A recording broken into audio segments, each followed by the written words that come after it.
నమస్తే welcome to our channel. YCP senior leader మాజీ మంత్రి అంబటి రాంబాబుపై మరో కేసు నమోదైంది. మరి మొన్న ఇటీవల ఆయన చేసినటువంటి నిరాహార దీక్షకు సంబంధించి అనుమతులు తీసుకోకుండా తద్వారా ట్రాఫిక్ అంతరాయం కలిగింది అంటూ గుంటూరు నగరపాలెం పోలీసులు కేసు నమోదు చేసుకున్నారు. మరి ఈ పరిణామాన్ని ఏ విధంగా చూడాలి, మరి ఇప్పటికే బెయిల్ పైన ఉన్నటువంటి అంబటి రాంబాబు బెయిల్ క్యాన్సిల్ అయ్యే అవకాశాలు ఉన్నాయా, ఇటువంటి అంశాలన్నీ కూడా చర్చించడానికి మనతో పాటుగా ఉన్నారు టీడీపీ అధికార ప్రతినిధి సూర్యదేవర లత గారు. నమస్తే మేడం. నమస్తే మేడం, ఇప్పటికే అంబటి రాంబాబు బెయిల్ పైన ఉన్నారు. మరి చంద్రబాబు గారి పైన అనుచిత వ్యాఖ్యలు చేసినందుకు కానివ్వండి, అంతకుముందు లక్కీ డ్రా కేసు కూడా ఆయనపై ఉంది. మరి ఈ తరుణంలో ఆయన పైన మరో కేసు నమోదవ్వడం, మరి ఇటీవల ఆయన ఏమైతే నిరాహార దీక్ష చేశారో అవి అనుమతులు లేకుండా తద్వారా ట్రాఫిక్ అంతరాయం కలిగిందంటూ పోలీసులు కేసు నమోదు చేశారు. మరి ఇప్పుడు బెయిల్ క్యాన్సిల్ అయ్యే అవకాశం ఉందంటారా, ఆయన మళ్ళీ అరెస్ట్ అయ్యే అవకాశాలు కనిపిస్తున్నాయంటారా, ఏం చెప్తారు? మనం అంబటి రాంబాబు గారిని తీసుకుంటే ఆయన ఎక్కువ రాజకీయాల్లో ఉన్నా కూడా అండి ఎమ్మెల్యేగా గెలిచిన టయాలు చాలా అరుదు టైంలో. ఎక్కువగా ఆయన ఎమ్మెల్యే నిలబడిన చోటంతా గెలిచింది లేదు. ఆయన ఇప్పుడు కాంట్రవర్షియల్గా మాట్లాడి లైవ్లో ఉండటానికే చూస్తారు.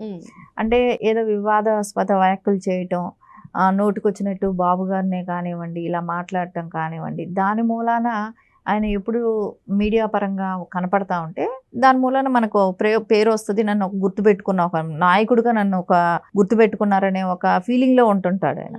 ఎప్పుడు కూడా ప్రజలకి వేరే విధంగా ఆయన మనం పనిచేసో కాదు. మనం చూసాం ఆయన మొన్న మినిస్టర్గా ఉన్నప్పుడు పోలవరం గురించి మాట్లాడిన మాటలు కూడా ఆయనకు అర్థం కాకపోతే అంటే పోలవరం డ్యామ్ గురించి ఎవరికీ అర్థం కాదంట. ఆయన ఇచ్చిన స్టేట్మెంట్ అట్లాగా అంటే ఆయనకే తెలియదు. ఆయన తెలియంది మళ్ళీ ఇంకా అందరినీ కూడా ఎవరికి కూడా అర్థం కాదు, నేనే మేధావిని అనే రకంగా మాట్లాడుతుంటారు.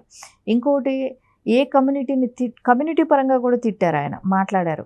మళ్ళీ అంటాడు కమ్యూనిటీ పరంగా తిట్టి నా ఇంట్లో అన్ని కులాలకు సంబంధించిన ఫ్యామిలీ అని కూడా చెప్తారు. అంటే నీ ఇంటికి వచ్చిన అల్లుల్ని అది ఆ కమ్యూనిటీ వాళ్ళు అయితే తిట్టడమే కదా, అట్లాగే చేశారు అని. అంటే ఆయన ఎప్పుడూ కూడా వివాదాస్పద వ్యాఖ్యలతోనే ఆయన తెలుసు జనరల్గా మనుషులు ఎవరికైనా కూడా. ఆ రకంగా తీసుకుంటే మొన్న ఓకే నువ్వు చేస్తావా చేసుకో, కానీ పర్మిషన్ అనేది తీసుకోవాలి కదా. నువ్వు ఒక ధర్నా చేస్తానన్నావా, నువ్వు నిరాహార దీక్ష చేస్తున్నావా, ఏది చేస్తానన్నా ఒక అప్లికేషన్ పెట్టుకోవాలి, పర్మిషన్ రావాలి, అప్పుడు నువ్వు టెంట్ వేసుకోవాలి, నువ్వు కూర్చోవాలి, అప్పుడు నువ్వు ఏదైనా చేయడానికి అవకాశం ఉంటుంది.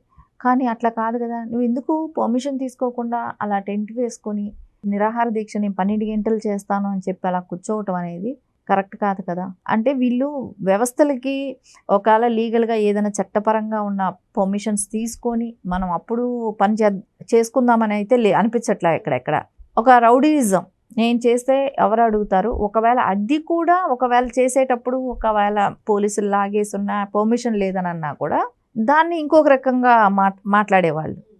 సరే అది కేసు పెట్టారు, ఈ రోజున కోర్టుకి వెళ్తాడు, ఫేస్ చేస్తాడు, రేపు ఫైన్లు వేస్తారా, కేసుకు కంటిన్యూ చేసిన తర్వాత జైలు శిక్ష పడుతుందా అదనేది దాని సపరేట్ మ్యాటర్. కాకపోతే నువ్వు ఫస్ట్ చేయాల్సిన పని ఏంటి, పర్మిషన్ తీసుకోవాల్సిన పని ఉంది. ఎందుకు చట్టాలకి విలువ ఇవ్వరు? జగన్మోహన్ రెడ్డి గారు సీఎంగా ఉన్నా విలువ ఇచ్చేది లేదు. ఆ గవర్నమెంట్ పడిపోయిన తర్వాత కూడా ఎందుకు మీరు ఇప్పుడు ఒక ధర్నా చేయాలన్నా, ఒక చోట దీక్షలు చేయాలన్నా, ఏం చేయాలన్నా పర్మిషన్ అనేది ఇంపార్టెంట్. ముందే గవర్నమెంట్కి తెలియపరచాలి. సో అప్పుడు వాళ్ళు సెక్యూరిటీ కూడా కల్పిస్తారు మీకు. సో నువ్వేమీ లేకుండా అలా చేసి అక్కడ అల్లర్లు సృష్టించాలనే ఒక మెయిన్ ఏం వాళ్ళకి అదే. ట్రాఫిక్ అంతరాయం కలిగిస్తా అంటే ముందే నువ్వు చెప్తే నీకు ఎక్కడ వేసుకోవాలో ప్లేస్ చెప్తారు, ఎక్కడ కూర్చోవాలనే ప్లేస్ చెప్తారు. ఒకవేళ ట్రాఫిక్ ఎక్కడైనా అంతరాయం అవుతే దాన్ని డైవర్ట్ చేసుకునే ప్రయత్నాలు చేస్తారు. అవన్నీ పర్మిషన్స్ డేట్లు ఏదైనా ఫిక్స్ తేడా ఉంటే ఏదైనా దాన్ని మార్చుకునే ప్రయత్నం ఏదైనా జరుగుతుంది. అది ఇంపాసిబుల్, అది జరగదు. వీళ్ళు అడిగిన డేట్కే కూడా ఇస్తారు. కాకపోతే ఆ టైంకి వీళ్ళు ప్రిపేర్గా ఉంటారు. ఏదైనా అల్లర్లు జరగకుండా చూసుకోవాలనో కానివ్వండి, ట్రాఫిక్కి అంతరాయం రాకుండా ఉండటానికే కానివ్వండి, ఇవన్నీ ప్రిపేర్గా ఉండటానికి టైం అనేది ఒకటి ఉంటుంది. అది కాకుండా అలా నేను ఎక్కడ నచ్చిన ప్లేస్లో అక్కడ టెంట్ వేసుకొని కూర్చోవటం అనేది కరెక్ట్ పద్ధతి కాదు. అది ప్రజలకి అందరికీ కూడా ఇబ్బంది కలిగించే విషయం. మాట్లాడిన మాటలు ఏమైనా ఇది ఉన్నాయా అంటే అది లేదు. ఎందుకంటే అది నోరుకి అదుపు అనేది ఉండదు. ఇష్టం వచ్చినట్టు మాట్లాడుతూనే ఉంటాడు ఆయన. ఇంకా ఎన్ని కేసులైనా పెట్టండి, చాలా ఈజీగా తుడిచేసేసుకొని తిరుగుతుంటారని అనిపిస్తుంది. వాళ్ళకి చట్టాల మీద, వ్యవస్థ మీద ఒక నమ్మకం అనేది ఉంటే కొంచెం జాగ్రత్తగా ఉంటారు. ఎందుకంటే లక్కీ డిప్ డ్రా అని చెప్పి దానిలో పెట్టడం, దానిలో చీట్ చేయటమే కానివ్వండి, బాబు గారి గురించి అనుచిత వ్యాఖ్యలు చేయటమే కానివ్వండి, నోటుకొచ్చినట్టు మాట్లాడటమే కానివ్వండి, వాళ్ళు పర్సనల్కి అటాక్ చేస్తూ మాట్లాడుతూ మళ్ళా చూస్తే ఎక్కువ మనం చూస్తే ఇంకా టీడీపీ మీద కూడా నిందలేస్తూ ఉంటారు పర్సనల్కి వెళ్ళి. అదేమంటే తల్లి చెల్లిని వాడుకున్నారు విజయమ్మ గారిని, షర్మిల గారిని అని మాట్లాడతారు. వీళ్ళు చేస్తే తప్పులే. రాంబాబు లాంటి వాళ్ళని, ఇట్లాంటి వాళ్ళని అందరినీ పెట్టి మాట్లాడిస్తుంటారు జగన్మోహన్ రెడ్డి గారు. కానీ వాళ్ళ కుటుంబం విషయానికి వస్తే అది ఎవరు మాట్లాడకూడదు అని అంటారు. ఇప్పుడు ఎందుకు మాట్లాడకూడదు అనేది రీజన్ చెప్పాలి. అక్కడ వాళ్ళు వచ్చి ప్రెస్ మీట్ పెట్టి చెప్తున్నారు. ఇప్పుడు షర్మిల గారు వచ్చి ఓపెన్గా ప్రెస్ మీట్ పెట్టి చెప్పినప్పుడు దాని గురించి ఒక చర్చ అనేది నడుస్తుంది. అది దాని గురించి ఎవరెవరు ఒపీనియన్ వాళ్ళ డిస్కషన్స్ అంటూ జరుగుతున్నాయి మీడియా పరంగా అనేది. ఇప్పుడు ఇంట్లో ఉన్నంత వరకు వేరేగా ఉంటుంది, అది బయట వస్తే అది వేరుగా ఉంటుంది.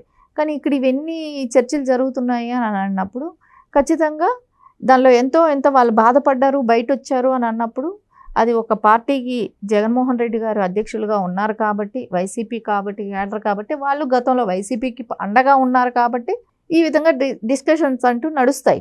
కానీ అంబాటి గారు లాంటి వాళ్ళు వచ్చి బాబు గారిని పర్సనల్గా తిట్టడం కానివ్వండి, ఒక సీఎం అయిన తర్వాత కూడా ఆయన్ని అలా మాట్లాడటం అనేది ఎవరు కూడా చూసే వాళ్ళకే, అంబాటి లాంటి వాళ్ళు మాట్లాడేటప్పుడు వాళ్ళు చూస్తే అసహ్యం అనేది వస్తుంది.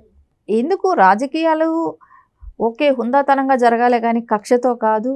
ఒకళ్ళని మాట్లాడుకుంటే ఎవరికి ఏం పెరిగిపోయేది ఏం లేదు. ఇప్పుడు ఆయన తిట్టినంత మాత్రాన ఆయన హుందాతనం ఎక్కడా తగ్గిపోదు.